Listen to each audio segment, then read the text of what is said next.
Assalamualaikum warahmatullahi wabarakatuh.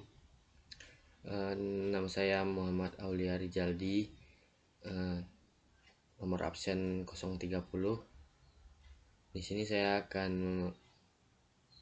menyetor hafalan neuroscience tentang motor kontrol dan motor learning. Eh, Langsung saja. Yang pertama itu ada motor kontrol. Motor kontrol adalah kemampuan untuk mempertahankan dan mengubah postur dan gerakan. Motor kontrol merupakan hasil dari serangkaian proses neurologis dan mekanik yang kompleks. Dan proses-proses yang termasuk motor kontrol yaitu perkembangan motorik, perkembangan kognitif, dan persepsi. Motor kontrol ini memungkinkan sistem saraf untuk mengarahkan otot apa yang harus digunakan dalam urutan apa dan seberapa cepat untuk menyelesaikan masalah gerakan.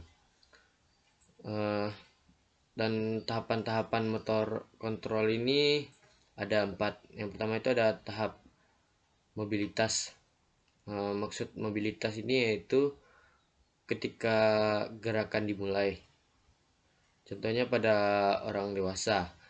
Mobilitas ini mengacu pada ketersediaan rentang gerak untuk mengambil posisi tubuh dan adanya aktivitas unit motorik yang memadai untuk gerakan. Yang tahapan kedua itu adalah stabilitas. Maksud stabilitas yaitu kemampuan untuk mempertahankan posisi mantap dalam postur anti gravitasi untuk menahan beban. Dan yang ketiga itu ada tahap mobilitas yang terkontrol.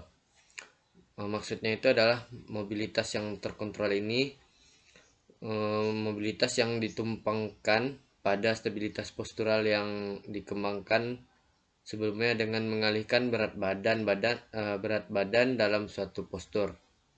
Dan yang terakhir itu ada tahap keterampilan. Maksud keterampilan itu jenis gerakan yang paling matang dan biasanya dikuasai setelah mobilitas. Selanjutnya itu ada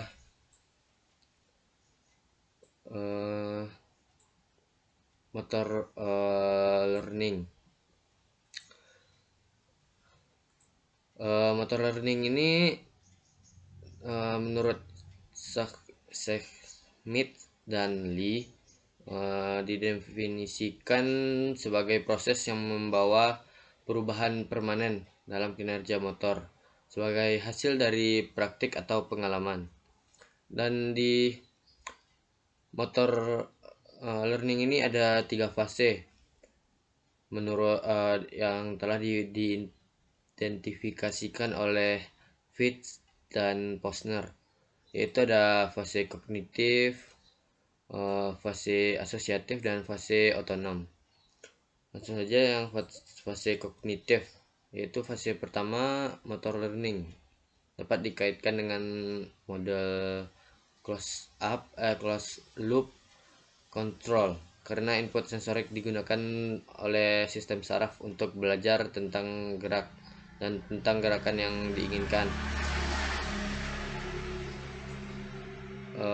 Selanjutnya itu ada fase asosiatif.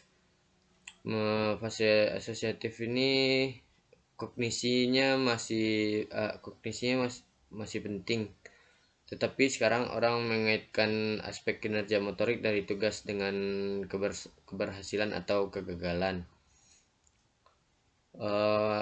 Pembelajaran itu terjadi dengan setiap percobaan baru dan kesalahan terdeteksi dan diperbaiki dengan upaya yang selanjutnya. Yang ketiga itu ada fase otonom. Fase otonom ini lebih seperti open loop model dari umpan balik di mana tindakan begitu dimulai diselesaikan tanpa umpan balik sadar. Selanjutnya itu ada Perkembangan kognitif pada anak. Perkembangan kognitif anak itu berbeda-beda antara satu dengan yang lain. Perkembangan kognitif mengacu pada tahapan kemampuan seorang anak dalam memperoleh makna dan pengetahuan dari pengalaman serta informasi yang ia dapat. Perkembangan kognitif meliputi proses mengingat, pemecahan masalah, dan juga mengambil keputusan. Yang pertama itu ada selanjutnya itu ada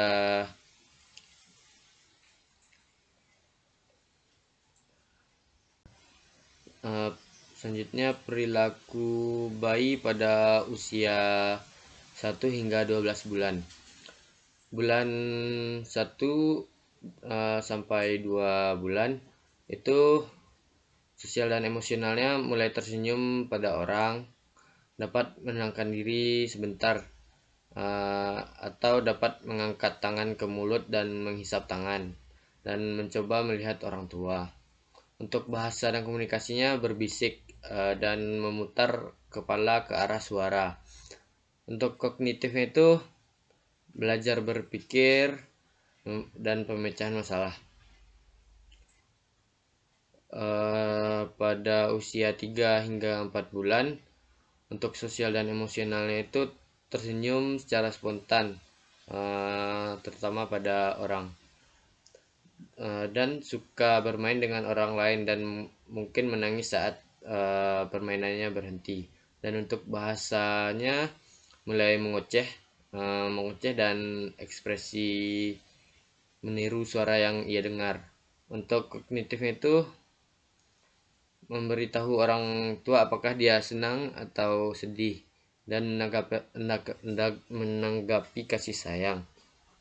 Sedangkan untuk gerak dan perkembangan fisiknya itu memegang kepala dengan stabil atau dengan tidak didukung, dan menekan kaki saat kaki berada di permukaan yang keras. Dan pada usia 5 hingga 6 bulan itu untuk sosial dan emosionalnya itu udah mulai mengenal wajah-wajah seperti orang tua dan saudaranya yang sering ia lihat, dan suka bermain dengan orang-orang lain. Dan untuk merespon emosi orang lain dia sering terlihat bahagia. Untuk bahasa dan komunikasinya itu menanggapi suara dengan membuat suara dan merangkai vokal saat mengoceh, misalnya ah, oh, dan suka bergiliran dengan orang tua sambil membuat suara. Untuk kognitifnya itu melihat saat hal-hal yang di sekitarnya dan membawa-bawa sesuatu ke mulut. Pada usia 7 hingga 9 bulan untuk sosial dan emosionalnya itu mungkin takut pada orang asing dan mungkin melekat dengan orang dewasa yang akrab pada ayah ibunya. Dan dia juga punya mainan favorit. Dan untuk bahasa komunikasi dia memahami untuk tidak dan membuat banyak suara berbeda seperti mama, papa, ayah, ibu, dan menyalin suara dan gerakan tubuh orang lain atau menirukannya. Untuk kognitifnya itu memperhatikan jalan saat jatuh dan mencari hal-hal yang dia lihat orang tuanya sembunyikan, dan juga memainkan mainan.